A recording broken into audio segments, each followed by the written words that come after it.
aujourd'hui, je voudrais vous parler d'une petite mouche très présente sur nos cours d'eau. C'est la Baetis rhodani. Donc cette Baetis rhodani, aujourd'hui on va chercher à imiter le stade émergent. Donc une petite émergente de rhodani. Pour ce faire, un hameçon de 14, un fil de montage gris. Je vais venir prendre des fibres sur une plume de coque Cardo. Donc vous l'avez compris, un peu gris. Hop, de la longueur de ma hampe, je pose sur l'arrière de ma mouche, comme ceci. Voilà. Je coupe mon excédent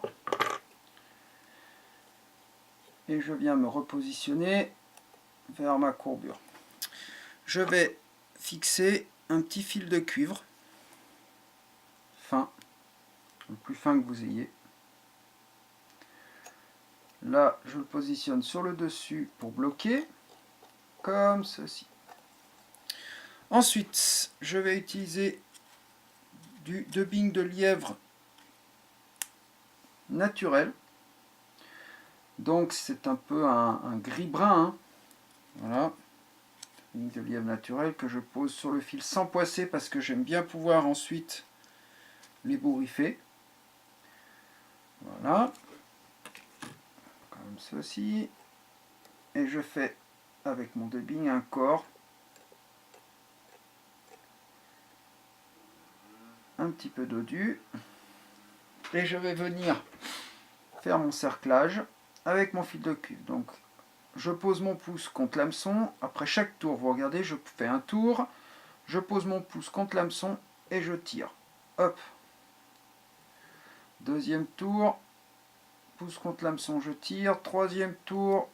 Pouce contre l'hameçon, je tire. Et arrivé ici, je viens bloquer avec mon fil de montage. Je prends une paire de ciseaux spécifiques pour le plomb et pour le cuivre. Je coupe l'excédent. Je viens ensuite positionner une pincée, quelques fibres de faisan naturel. Je prends 4-5 fibres. Sur ces fibres, vous avez la partie intérieure qui est lisse et brillante, partie extérieure sur laquelle il y a les berbules. La partie extérieure, vous la positionnez sur l'hameçon, ce qui fait que vous avez la partie brillante, partie intérieure de la plume qui est vers le haut. Très important, ça vous permettra de garder les fibres quand vous allez rabattre ensuite. Voilà, comme ceci. Je coupe l'excédent ici. Je vais ensuite venir chercher une belle plume de CDC, ocre, gris, vous choisissez, c'est vous qui voyez en fonction de la visibilité que vous voulez. Hein. Faut pas que ça soit trop différent du réel quand même. Donc c'est une aile à la base qui est quand même bien grise ocre. Alors, je prends mes fibres sur ma plume. Donc je prélève de chaque côté, je prends les plus grandes, de façon à pouvoir manier plus facilement. J'essaye de faire un regroupement de toutes ces fibres entre mes doigts. Voilà. Ensuite, je viens positionner sur mon hameçon comme si je voulais faire une aile de spent, c'est-à-dire en écartant, vous voyez, en écartant mes fibres de façon à ce qu'elles soient bloquées. Et je vais venir essayer, hop, ici, voilà, tac, je bloque comme ça. Normalement, mes fibres là sont bloquées.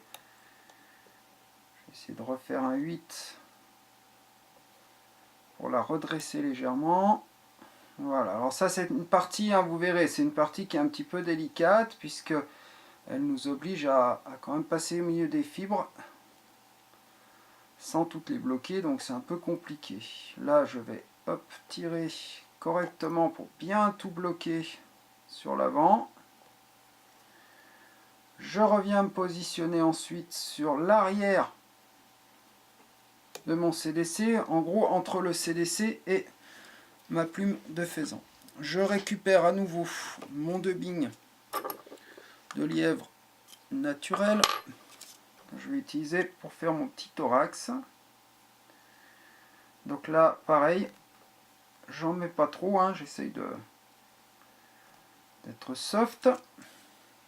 Voilà, je positionne comme ça. Je viens faire quelques tours derrière. Ensuite, je passe entre mes deux ailes, là, hop, comme ça. Comme ça. Je regroupe à nouveau, je reviens vers l'avant. Voilà. Et là, vers l'avant, je fais une petite tête. Et je viens ensuite rabattre mon faisan au milieu de mon aile. Comme ceci.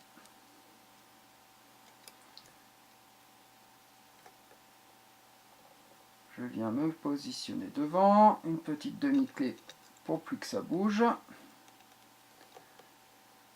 Je vais couper mon excédent ici de faisan. J'en profite pour éviter d'être embêté de faire l'égalisation de mon aile en CDC